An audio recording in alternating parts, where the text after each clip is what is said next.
بيبدأ الفيلم في مصحة نفسية مع مجموعة من المجرمين اللي اتشخصوا بأنهم مرضى نفسيين، وبنشوف أرثر اللي هو الجوكر وهو خارج من أوضته. طبعا بيكون مسجون لأنه اتهم بقتل 5 أشخاص في الجزء الأول، وبيجهز نفسه لأن عنده ميعاد مع بيت الدكتورة النفسية بتاعته النهاردة عشان تشخص حالته وتشوف لو يقدر يتعرض على المحكمة عشان قضيته ولا لأ. وبعد ما بيخرج من أوضته بيقابل ماري المحامية المسؤولة عن القضية، وبتطمنه لما بتعرفه إن الدكتورة بيتي ممكن تكتب تقرير في صالحه وتقول إن اللي هو فيه ده كله بسبب مشاكل نفسية تعرض لها في طفولته وخلته عنده شخصية تانية اللي هي شخصية الجوكر، وبتنصحه يتعاون مع الدكتورة بيتي وما يكدبش عليها في حاجة عشان تقدر تساعده. ولما أرثر بيدخل جوه الدكتورة بيتي بتسأله لو كان فاكر حاجة عن ال3 أشخاص اللي خلص عليهم في المترو، فبيعرفها إنه مش فاكرهم لكن فاكر المذيع فرانكلين، وبيقول لها إن أمه كانت بتحبه جدا. وبيظهر إن أرثر فاكر تفاصيل بسيطة عنه لكن مش فاكر إزاي خلص عليه. بعدها الدكتورة بيتي بتسأله عن علاقته بأمه فبيسكت ومش بيرضى يرد عليها. وبعدها وقت الجلسة بيكون خلص وبيرجع من تاني، وتاني يوم الصبح بيكون ميعاده في جلسة الموسيقى، والجلسة دي بتتعمل عشان تخلي المرضى يطلعوا الطاقة السلبية اللي جواهم. وهناك بيشوف بنت اسمها لي مركزة معاه فبيسألها عن السبب اللي مخليها موجودة هنا، فبتعرفه انها ولعت في الشقة بتاعتهم قبل كده، وبيكون واضح انها معجبة بشخصية أرثر وعايزة تتعرف عليه، وبتسأله عن السبب اللي خلاه موجود هنا، فبيقول لها انه قتل 5 أشخاص لكن في الحقيقة هو قتل أمه بعدها فبقوا 6 لكن الشرطة ما تعرفش حاجة عنها. فبتضحك ليه على كلامه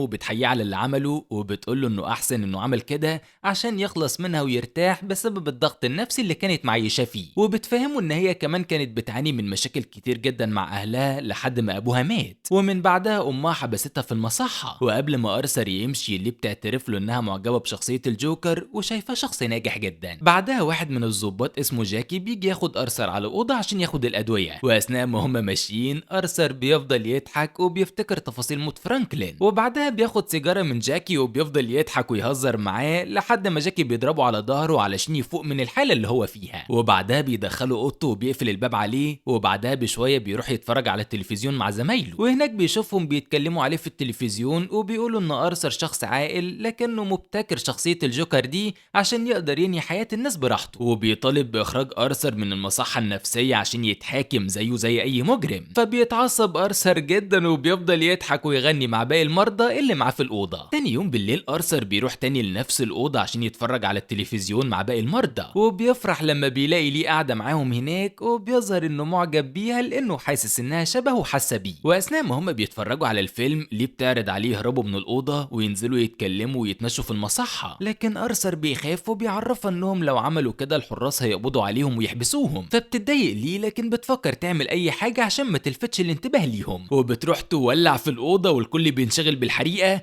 اما هي وارثر فبيروحوا على ساحه المصحه اللي تحت وبيفضلوا يجروا ويتكلموا وهم فرحانين، وبيروحوا يشاوروا للصحفيين اللي عند الباب. في اللحظه دي الحراس بيلاحظوا انهم مش موجودين فبينزلوا يدوروا عليهم تحت ويطلعوهم لاوضهم من تاني من فوق، وبيفضلوا يضربوا في ارثر لانه خالف القانون، لكن ارثر مش بيكون مهتم بضربهم لانه فرحان انه كان مع لي. وعقابا للي ارثر عمله الحراس بيحطوه في الحبس الانفرادي، ولما ارثر بينام بيفضل يحلم ان هو وليه بيرقصوا في المصحه، وفجاه حد بيصحيه من النوم وبيتفاجئ لما بيشوفها ليه، وبيفضل يسالها ازاي دخلته الحبس الانفرادي، فبتطلب منه يركز في الكلام اللي هي هتقوله، وبتعرفه ان الدكتور بتاعها كتب لها على خروج من المصحه النفسيه، وبتطلب منه يوقف كل الادويه النفسيه اللي بياخدها عشان يفضل متمسك بشخصيه الجوكر لانها بتحبها، وبتطلع قلم وترسمه على وشه. وتاني يوم الصبح ارثر بيكون عنده لقاء في التلفزيون مع دكتور نفسي ومذيع عشان يتكلموا معاه ويعرضوا حالته النفسيه لكل الناس، وقبل ما يدخل ماري بتفضل تتكلم معاه وتحاول تهديه،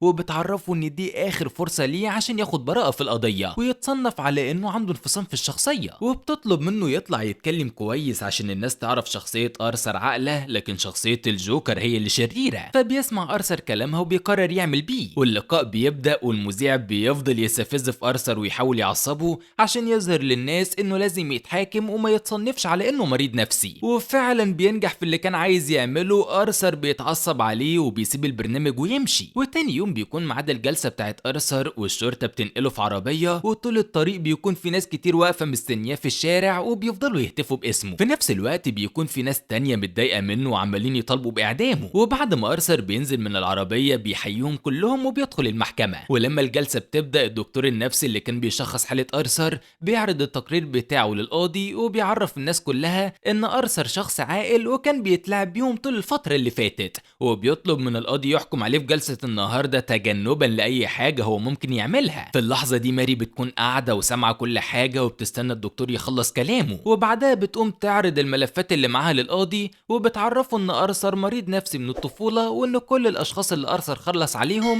كان بيعاني منهم وكانوا بيتنمروا عليه أغلب الوقت وسببوا له كمان مشاكل نفسية كبيرة. وبتبدأ تشرح الحالة النفسية الصح للقاضي وبيفضلوا يناقشوا القضية. أما أرثر فبيكون مش مركز معاهم خالص وقاعد يرسم في الورق اللي قدامه، ولما بيلاحظ إن ليه جت الجلسة بيفرح جدا وبيفضل يبص عليها طول ما هو قاعد. وبعد ما الجلسة بتخلص بيودوا أرثر على الزنزانة، وهناك ماري بتروح تشوفه علشان تتكلم معاه، وبمجرد ما بتدخل أرثر بيتكلم معاها عن لي وبيفهمها إنه بيحبها وفرحان بيها جدا، وإن هي كمان من عيلة فقيرة وكانت بتعاني من مشاكل نفسية كتير بسبب أبوها وأمها، وعشان كده ولعت في الشقة ودخلت المصحة. وبعد ما بيخلص كلام ماري بتعرفه إن كل اللي قاله كذب، وإن لي مش من عيلة فقيرة زي ما هو فاهم، وإن أهلها كويسين معاها وهي بتدرس الطب النفسي، ودخولها المصحة كان تطوع منها عشان تعرف حالته الصح وتنجح في شغلها. فبيتجاهل أرثر كل كلامها وبيكون مقتنع بالصورة اللي رسمها لي في خياله، وبيغمض عينه وبيفضل يتخيل إنه واقف مع لي يعملوا مسرحية ويغنوا،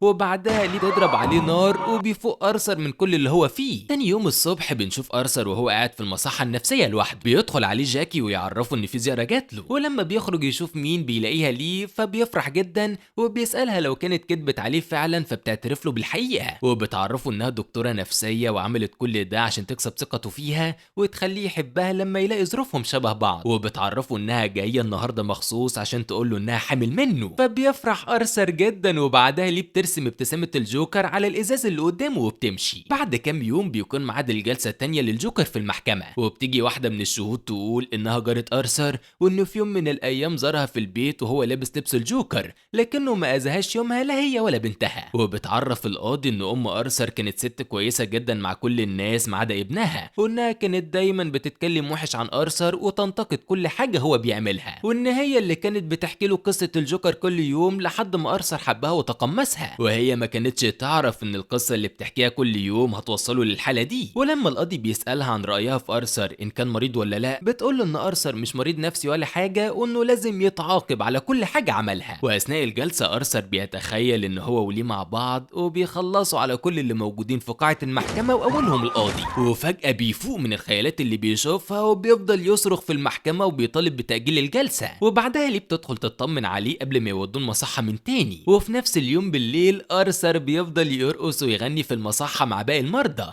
لكن الحراس بيدخلوا يضربوا مجموعة منهم فبيوقف غنى. والتاني يوم الصبح أرثر بيلبس لبس الجوكر وبيرسم الماسك على وشه وبيروح بيه على المحكمة. وفي الجلسة القاضي بيستدعي قزم اسمه بادل كان شغال مع أرثر في المسرحية زمان، فبيقرب بادل من القاضي عشان يعترف بكل حاجة يعرفها. في الوقت ده أرثر بيقرب من بادل وبيفضل يتريق على اسمه ويتنمر على شكله، وهنا بادل بدأ يخاف منه وحاول يفكره باللي عمله في المسرحية زمان، وبيكون متضايق جدا وشايف ان زمايله ما كانش ليهم ذنب ولا يستحقوا اللي هم فيه. لكن أرثر بيرد عليه وبيعرفه انهم كانوا متنمرين ويستاهلوا كل اللي حصل فيهم. في اللحظة دي بادل بينهار من العياط وبيقول له انه طول السنين اللي فاتت دي كان عايش وهو مرعوب من فكرة انه ينهي حياته وينتقم منه زي ما عمل مع زمايله، ومش بيقدر يسيطر على نفسه فبيطلب من القاضي يسمح له انه يخرج. وبنعرف ان أرثر زمان كان بيشتغل في مسرحية مع بادل وباقي زمايله، وكان أرثر لابس لبس الجوكر وراسم الماسك بتاعه على وشه عشان هيلعب الدور ده. ووقتها 5 من الممثلين والعمال اللي في المسرحية اتنمروا عليه فخلص عليهم كلهم قدام الكاميرا. ووقتها كان في ناس كانت مأيداه في اللي عمله وفي ناس كانت رافضة وبتطالب بالحكم عليه بالإعدام. في الوقت الحالي الجلسة بتخلص وأرثر بيخرج من المحكمة مع لي وبيتمشى معاها، وبيفضل يتخيل انه بيرقص ويغني مع لي بعد ما اتجوزها، لكن الحراس بيوصلوا وبياخدوا معاهم للمصحة، ولما بيوصلوا بيفضلوا يضربوا فيه وبياخدوه معاهم على الحبس الانفرادي. في نفس اليوم بالليل لي بتكون قاعدة تجهز نفسها وبترسم ماسك الجوكر على وشها عشان لما تروح معاه الجلسة بكرة تدعمه. وتاني يوم في الجلسة أرثر بيعترف للقاضي ان هو اللي أنهى حياة أمه لما كتم نفسها بالمخدة عشان ينتقم منها، وبيعترف ان شخصية الجوكر ملهاش أي وجود وانه مش مريض نفسي ولا حاجة، ولما ارتكب الجرائم دي كان في كامل وعيه. في اللحظة دي لي بتتضايق منه جدا وبتسيب قاعة المحكمة وتخرج، وأرثر بيتأثر جدا بخروجها. يخرجها، وبيستنى الاستراحة اللي بين الجلستين عشان يروح يتصل عليها، وبيفضل يغني لها علشان تسامحه وترجع من تاني. بعدها بيخرج لتكملة الجلسة وبيتحكم عليه بالإعدام، فبيفضل يضحك بصوت عالي ومش بيكون مهتم بأي حاجة. وفجأة في قنبلة بتنفجر في المحكمة والمكان كله بيولع وبيطلع دخان، وأرثر هو كمان بيفقد الوعي. لكن بعد شوية بيفوق وبيلاقي إن الانفجار اللي حصل عمل فتحة كبيرة في الحيطة بتاعت المحكمة، فبيخرج منها بسرعة وبيفضل يجري في الشارع لحد ما بيقابل واحد من معجبيه وبيكون لابس لبس الجوكر وراسم الماسك بتاعه، وبياخد أرثر معاه في العربية وبيفضل ماشي بيه بعيد عن المحكمة لحد ما بيوصلوا لمنطقة ما فيهاش دوريات شرطة. وساعتها أرثر بينزل من العربية وبيفضل يلف في الشوارع بالليل يدور على لي لحد ما بيلاقيها، وبيطلب منها تيجي تهرب معاه ويبدأوا حياتهم من جديد بعيد عن كل حاجة مروا بيها. لكن لي بترفض وبتعرفه انها كانت معجبة بشخصية الجوكر مش أرثر، ولما بيترجاها توافق عشان ابنهم بتعرفه انها مش بتحبه ومش هتعمل اي حاجة علشانه وبتسيبه وبتمشي. بعدها أرثر بياخد تاكسي يوصله المصحة النفسية من تاني، وبيرجع يعيش هناك وبيستسلم للأمر الواقع. وفي يوم من الأيام جاكي بيجي يعرفه ان في زيارة ليه بره، فبيخرج يشوف مين، لكن واحد من زمايله اللي في المصحة بيوقفه بحجة انه عاوز يتكلم معاه، وفجأة بيطلع السكينة اللي معاه وبيطعن أرثر في بطنه، فبيقع على الأرض وبيفتكر لما كان بيتخيل ليه وهي بتضرب عليه نار، وبيتمنى لو كانت هي اللي خلصت عليه كان زمانه ميت مبسوط. وبتنتهي حياة الجوكر للأبد. وبكده يكون خلص فيلمنا النهاردة. ما تنساش تعمل لايك وسبسكرايب وتقول لنا رأيك في الكومنتات. سلام.